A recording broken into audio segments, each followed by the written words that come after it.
This is a cancer village in China. 带的食道癌、肠癌呀、结肠癌呀，这些是不是都是癌症死的？去看了以后就知道是不是的。有别的叫我们是癌症村。This is called Huangtupo, which literally translates to yellow dirt slope, a village in Wuhan, China. 585 people live here. 62 have cancer or leukemia. In 2012, Mr. Xu Wenjie's wife was just 43 years old when she was diagnosed with leukemia, which is blood cancer. She died 4 years later, and in 2017, his daughter-in-law, 26 years old at the time, again, leukemia. Their grandson was just 4 at the time.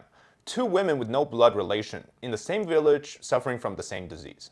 家族遗传呢？没有，你想，如果说我们家族遗传或者是饮食习惯啊，但是我一个人不是个例啊。我们村镇里头这么多的癌症病人，那就说不过通啊。In Mr. Xu's case, the debt from both destroyed everything. Now, at almost 60, he has to drive taxi in Wuhan just to keep the lights on. In 2022, he stumbled across a video of villagers here reporting pollution from a chemical plant near his home, and a memory suddenly hit him. While his daughter-in-law was dying in the hospital, her doctor had pulled him aside and asked, "Was there a chemical factory near where you live?" He goes back to the village now and points to the vegetable plots outside the factory wall, scattered between the crops, were grapes. This is because of one chemical plant, decades of illegal waste dumping, and water that was slowly killing everybody who drank it. The factory was built in 1986. It never once had an environmental impact assessment. There's no discharge permits and no environmental approvals of any kind. It's not a single document can solve some issues, but it's the point that none of these were even tried. For years, the drainage ditch running out of the factory flowed like a deep dark brown color of soy sauce. Weeds along its banks would turn black and die. Crops grew twisted, and fish died in the irrigation channels. The cats that ate the fish, well, they died too. The groundwater that the village relied on, which was tested 2 years after the factory shut down, still had manganese levels 3 times above the legal safety limit. Yep, 3 times. After it was closed, the village didn't get tap water until 2016. Before that, everybody simply drank straight from the ground. The factory had been running since 1986. By the time that clean water finally arrived, the cancer diagnoses were already spiking. 30 years of exposure. This is what's happening. The damage was already done. Well, according to independent testing done by the Wuhan City Ecological Environment Bureau, they found that the wastewater had alkalinity at around 29,214 milligrams per liter. Now, just for context, normal drinking water is below 200. Okay, so this wasn't contaminated water. This was closer to drinking drain cleaner. Yeah, like Drano, the kind of liquid that strips paint, the things that corrode metals and burn skins. So when the villagers found out that, they finally got some answers from officials, they were told that the factory had no serious pollution and that it had already stopped production. But the Wuhan City Ecological Environment Bureau later contradicted that entirely, which they basically said that, yeah, of course, the reason there's still excessive pollution, which, by the way, they fined the factory 200,000 yuan, which is like around 28,000 USD. That's like less than a used car for poisoning an entire village for 30 years. But the point was that after the factory was ordered shut down, well, the equipments were never removed. So it's likely they were still secretly running the production.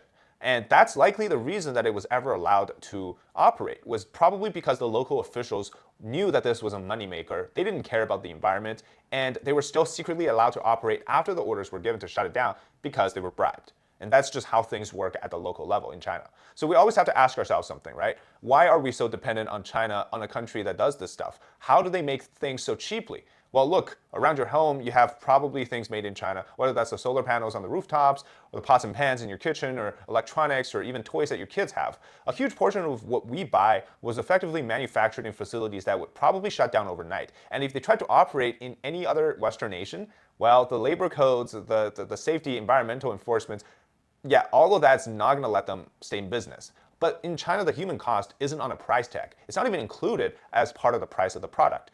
The environmental damage isn't even covering, well, it's not even in the shipping cost, but the point is, it doesn't cover for what they do to the people there. It's effectively paid by the people who live next to those factories, who drink water coming out of the sewage that connects to those factories. It's people that are buried between the vegetable plots. Those are the ones that really take on the blunt of the effects of us getting things from China for cheap.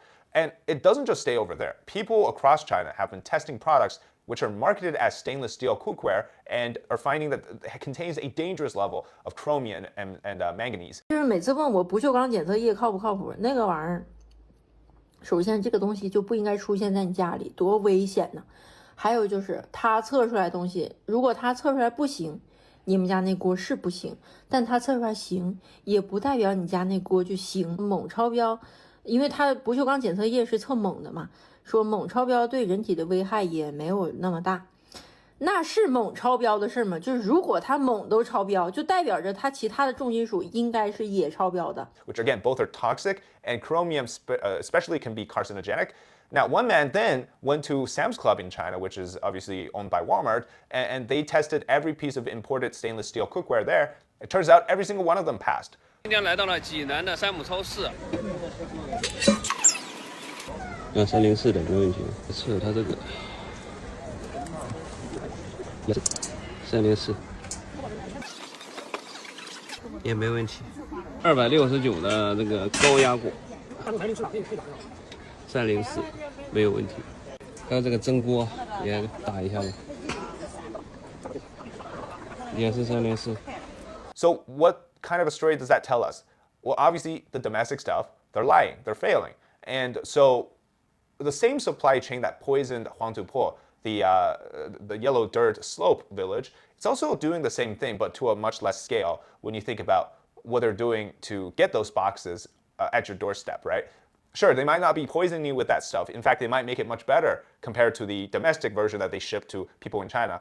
But it's the mindset and it's the reality behind those things. Now, the poison is one thing, right? The cover-up, I think, behind it is something much worse. And this actually brings me to another story. Well, it's a different thing, but you can see how the cover-ups are pretty much the same concept. This happened on May 7th at the Shanghai Institute of Biochemistry. A research team mishandled cyanogen bromide and caused a chemical leak. Now, cleanup doesn't begin until the next morning. Other staff in the building were not told for 3 days. So, starting on May 8th, multiple people showed up to a nearby hospital for emergency cyanide poisoning from inhalation. And the institute said nothing throughout that first period. And then, every post about it on Chinese social media went missing. So basically now if you search for the keywords like Shanghai Institute of Biochemical, you won't find anything on Bilibili or Red Note or Douyin. So this type of stuff is really not new. Another example is from 2 years ago. 3 PhD students at Sun Yat-sen Memorial Hospital's Cancer Research Lab in Guangzhou Province, all 3 were diagnosed with rare cancers, and one of them was pancreatic cancer, one of the most lethal forms of cancer in existence. And then the lab was demolished, and they did so under this fire safety inspection. And one student was quietly removed from the research group chat after questioning this whole thing, and forum posts about any of this was essentially deleted right away. Hospital officials called it rumors and said that they'd welcome any independent investigation. Obviously, they never commissioned one. So my point here is that these aren't just local failures, and they don't just happen in rural areas. They happen because there's a pattern of how things are run in China. It's a pattern that comes directly from the top. Every bribed inspector, every deleted forum post, every fine smaller than a car payment, every demolished lab, every village with graves between the vegetable plots, these aren't just accidents. They're essentially what we see is the pattern. This is how the system works, and under the cover of competing with the West, production at any cost, output about everything else. People's feelings, experiences doesn't really matter. There's no labor laws to enforce. Officials at entry levels don't just allow this, they're built to enable it, right? There's the propaganda side, which they show you one China, and then the people living downwind from these factories are living in a completely different one.